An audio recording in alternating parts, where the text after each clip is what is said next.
So we were discussing the importance of global objectives, which is going to be um, the aim of this last section of Module 3. And we were talking about the importance of every time we plan a lesson, whether it is a face-to-face lesson in a traditional context, or even if it is an online lesson or a blended lesson, or even when we plan a set of remote tasks, the beginning of the story is thinking, what is it that we want our students to be able to do by the end, all right? So this is how you think about it by the end of the lesson or sequence of lessons, or by the end of this remote assignment or this set of remote assignments. Given sufficient practice, students will be able to. There is one very important thing to stop and discuss now about, which is how can we plan good lesson objectives. And something which we normally say is that for lesson objectives to be well designed, they need to be SMART. S-M-A-R-T. SMART. And each of those letters corresponds to some characteristics that lesson objectives need to have. In the first place, the S in SMART is making reference to the fact that objectives need to be specific. What does that mean? The objectives of my lesson need to be well defined to students. And this is really very important. We need to share with students which the objectives of our lesson are. Even if we are talking about young children, we need to tell them what is it that they will be able to do by the end of the lesson. So they need to be well defined to students. They need to be observable to us, teachers. We need to be able to observe that whatever we wanted them to be able to do is actually happening, okay?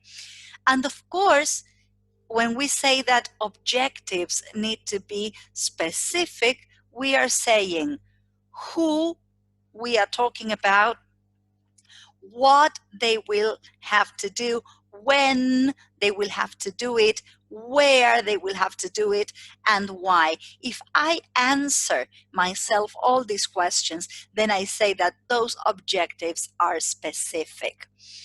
The M in SMART is for measurable.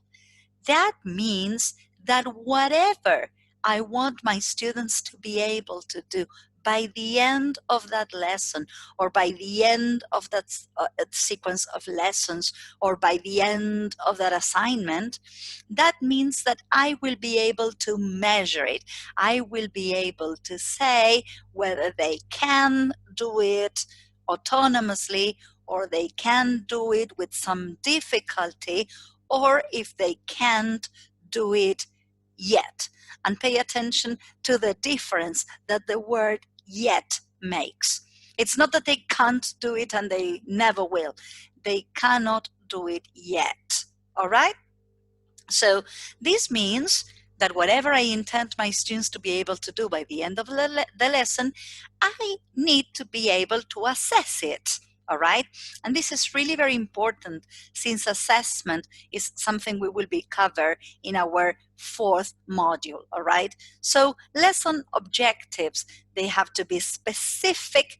They have to be measurable.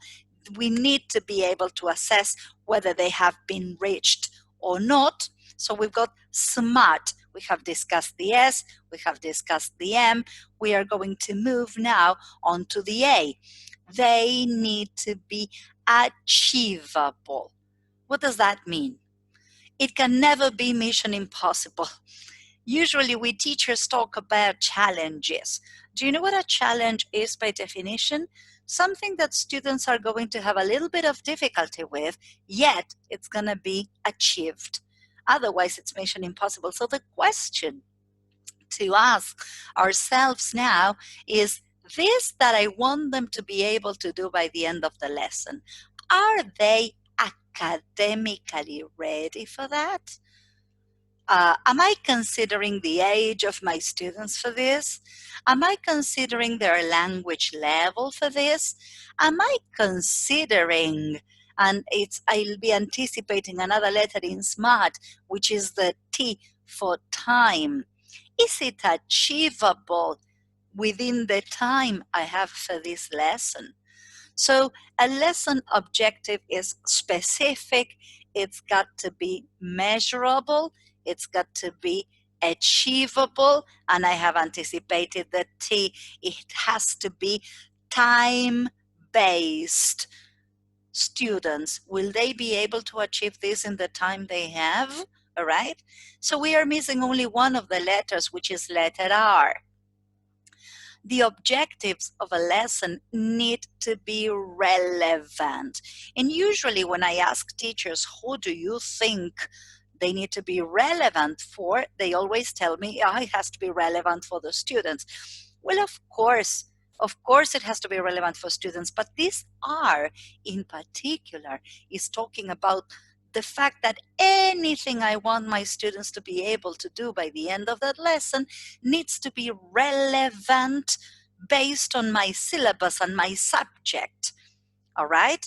They have to be able to do this, and they will be learning this, and they will be practicing this, and they will be applying this because it's within my syllabus, or because I am, for example, training them for an exam, and they have to be able to do this for when the time comes for the exam.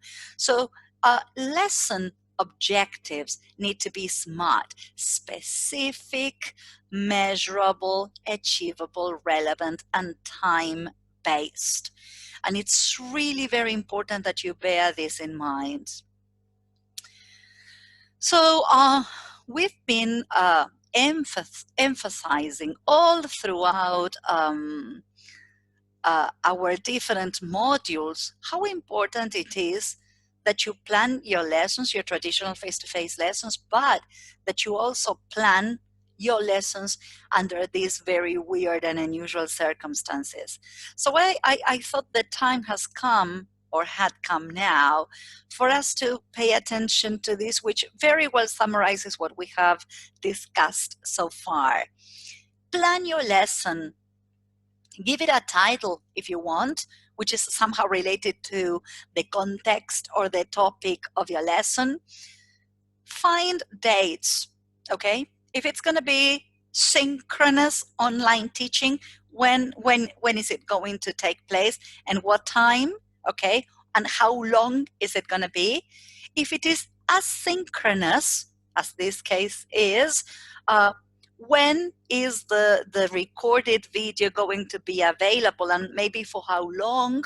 So you need to settle dates, you need to settle the length, and something very important that I highlighted in Module 1, do not try to replace the length of the lessons that you would have had in a normal face-to-face context with online or blended teaching. Understand the differences that exist between face-to-face and online teaching and learning.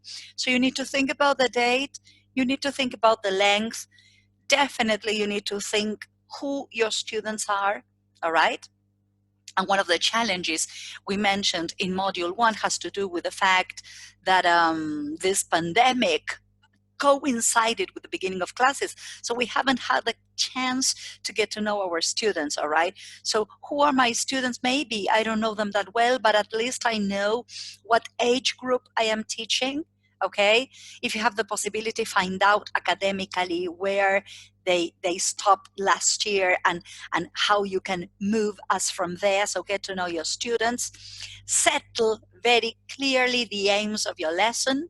And remember to make them SMART, specific, measurable, achievable, relevant, and based on time.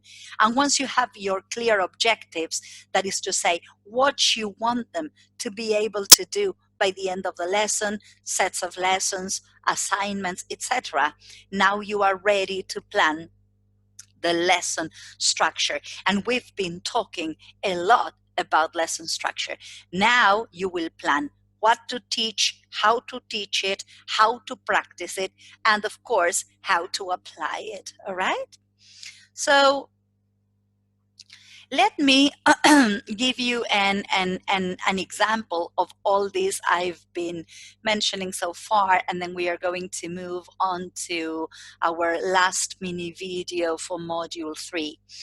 Let us imagine that by the end of my lesson or set of lessons, I want my students to be able to give a presentation or discuss a topic.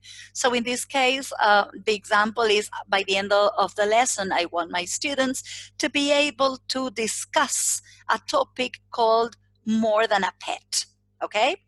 So as you can see, they've got this graphic organizer for them to organize the things they want to say or present, because they might be presenting this to their partners or presenting this to the teacher, or they might have the possibility of discussing this if synchronous classes are a possibility. So let's imagine that I want my students to discuss this topic, more than a pet. This is what they have to be able to do by the end of the lesson. Keep a conversation or keep a presentation going, discussing a pet and why a pet is more than a pet to them, to people, etc. So once you have very clear in mind what is it that they are expected to do by the end of the lesson, or maybe this is something that they are expected to do for that exam, or maybe it's the final task that I want for my lesson. Once you have that very clear in mind, the question that must immediately come to your mind is, what do I need to teach them so that they can actually do this? All right, this is the big question. That's why this type of planning is called backwards planning. I start with the end and then I move backwards. What do I need to present them with? What do they need to practice? Either through through controlled practice, and then freer practice, and then application. What do I need to teach them so that when I give them this task, discussing a topic, why a pet is more than a pet, so that they can do it autonomously as language learners? So I'm going to round up this mini video, and we are going to explore it in depth in the last one, in the upcoming mini video 6 of Module 3. So by the end of the lesson or sets of lessons or assignments, given sufficient practice, students will be able to hold a conversation or prepare a presentation called More Than a Pet. So once you know what you want them to do, you start going backwards and you start asking yourself, all right, so what is it that they need to be able to learn to do to get engaged in this final task? Well, definitely they will have to learn how to describe a pet. All right, because when you talk about a pet, one of the things that you can do is describe a pet. If they would be talking about more than a pet, because a pet for me is more than a pet, okay? So I will probably be describing my pet to you, and I will also be talking about the things that my pet does every day. I might also tell you the things that my pet can or cannot do, and then I will probably be comparing my pet to other pets.